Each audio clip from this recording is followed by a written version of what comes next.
Bismillahirrahmanirrahim. Assalamu alaikum wa rahmatullahi wa barakatuh.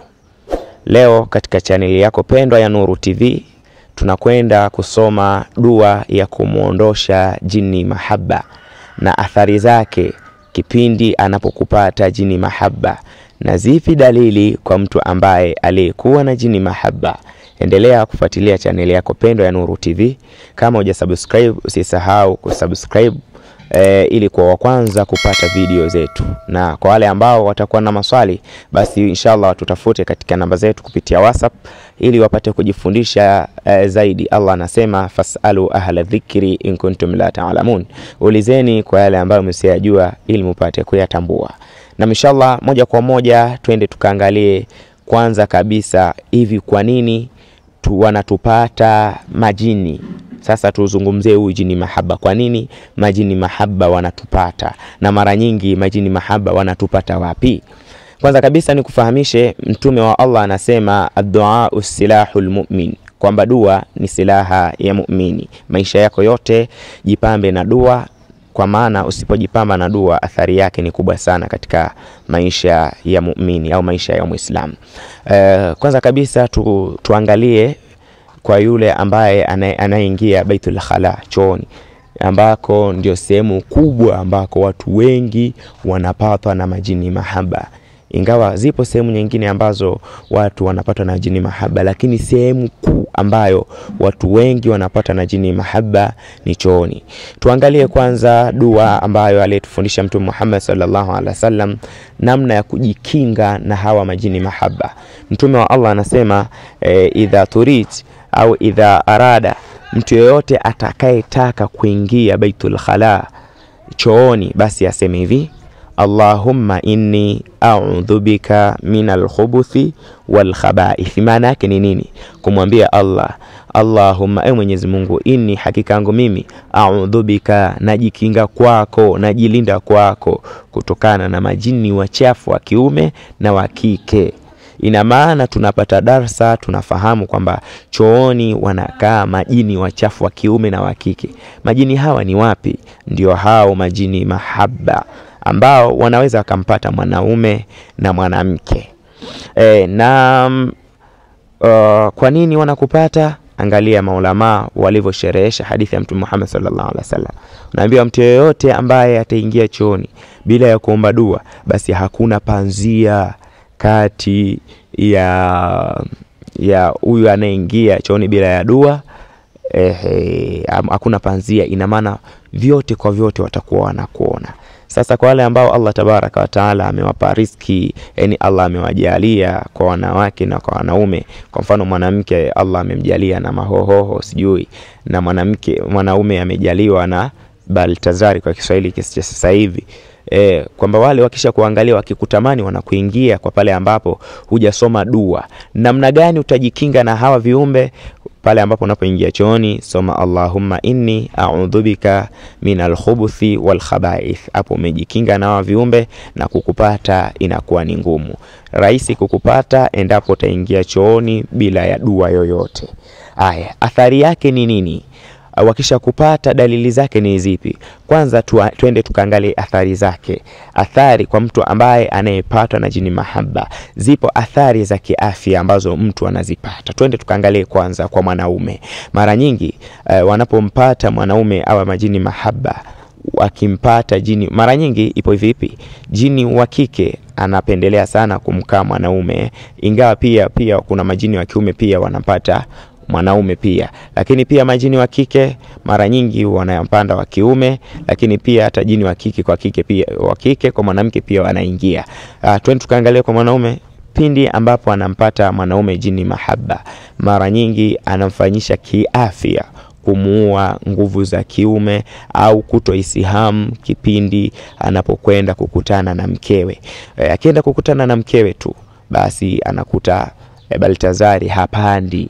Kwa unakuta akienda sehemu nyingine kwa mchepuko, basi alhamdulillah mambo yanapanda na anakwenda vizuri kabisa.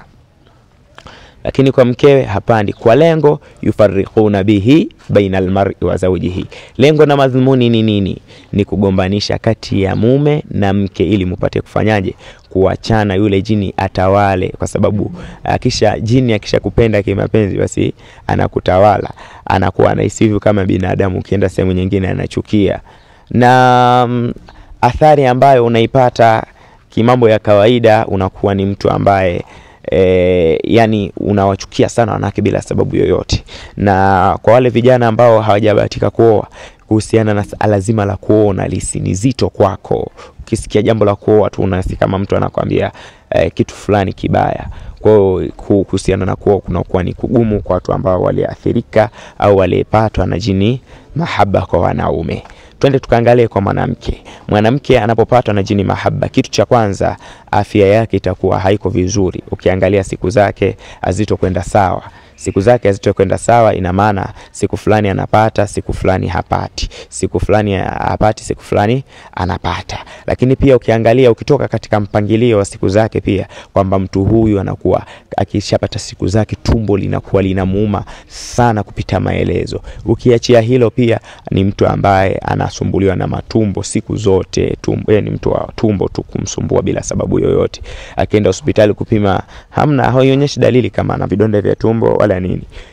Mara nyingi ndio dalili au ndio athari ambazo wanazokupa majini kimasala ya kiafya. Kuna mambo mengi, lakini hayo ndio mambo machache. Naona twende tukaangalie dua ya namna ya kujikinga na hawa viumbe, lakini pia kama tayari isha kupata, namna gani upate kuwaondosha hawa majini wa jini mahaba. Lakini pia kwa kumalizia, kwa yoyote ambaye anayempata jini mahaba, awe kwa mwanamke na mwanaume, ndoa yao inakuwa haitulii. Kwa mfano, athari yake inakuwa ni kubwa. Kwa mfano, inakuwa ni watu wa hasira, mara kwa mara hasira. Unakuta wanandoa wanagombana kwa kitu kidogo tu. Ni watu ambao hawanakuwa hapo katika istiqama, katika msimamo wenye kunyoka. Jambo dogo tu wanagombana, ugomvi unakuwa mkubwa, alafu baadaye wakikaa akili wakishaituliza wanasema subhanallah, hivi kweli mke wangu tumegombana kwa jambo hili tu? Mtihani. Kwa ndio miongoni mwa kazi ambazo wanazokufanyia jini mahaba. Namna gani utajikinga? Kuwa ni mtu wa dua kama alivyoeleza Mtume Muhammad sallallahu alaihi wasallam. Unapotaka kufanya dua, unapotaka kufanya kila jambo lako, kuwa ni mtu wa kujipambana dua, kwa kuzisoma zile dua ambazo Mtume Muhammad sallallahu alaihi wasallam ametuelekeza. Kufululiza sana kuomba ile dua ya kutaka kuingia chooni, Allahumma inni a'udhu bika minal khubuthi wal khaba'ith. Sasa tayari ushaathirika na jini mahaba, namna gani umuondoshe huyu jini mahaba? Twende tukaangalie au twende tukafundishe dua yetu ambayo inshallah leo tumepanga tupate kuizungumzia. Kwanza kabisa, angalia Mtume Muhammad sallallahu alaihi wasallam alivyoeleza kuhusiana na maajabu ya Ayatul Kursi. Kwa hiyo andika Ayatul Kursi, ni miongoni mwa dua mojawapo. Lakini ukiachia hiyo Ayatul Kursi, pia kusema salamun qawlan min rabbir rahim, salamun qawlan min rabbir rahim, salamun qawlan min rabbir rahim, ambayo inapatikana katika suratu Yasin. Lakini pia kuongezea salamun ala nuhi fil alamin. Hizo tu dua tatu. Ya kwanza ni Ayatul Kursi, ya kwanza ni Ayatul Kursi, ya pili aya inasema salamun qawlan min rabbir rahim, ya tatu salamun ala nuhi fil alamin. Hizi dua utaziomba wapi na utafanyia wapi?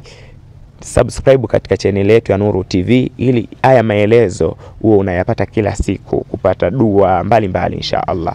Namna gani utafanya? Allah tabaraka wa taala ameapa na mti wa tini na zaituni. Sasa twende tukachukue zaituni.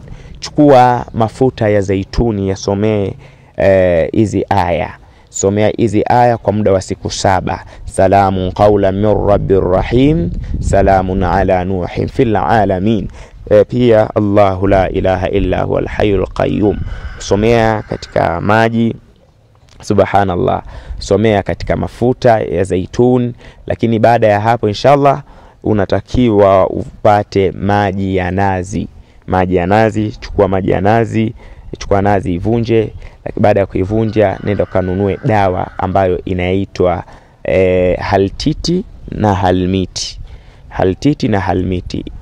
Chukua halmiti kidogo iweke katika maji ya nazi, chukua halmiti nayo iweke kidogo katika maji ya nazi. Baada ya hapo, kwa mwanaume nenda ukanawe sehemu za siri, kwa mwanamke nawa sehemu za siri. Maji ya nazi yawe mengi kidogo kiasi ambacho yatatosha kwa muda wa siku 3. Maji tumia kwa muda wa siku 3, yale mafuta tumia kwa muda wa siku 11. Wallahi majini yanaondoka.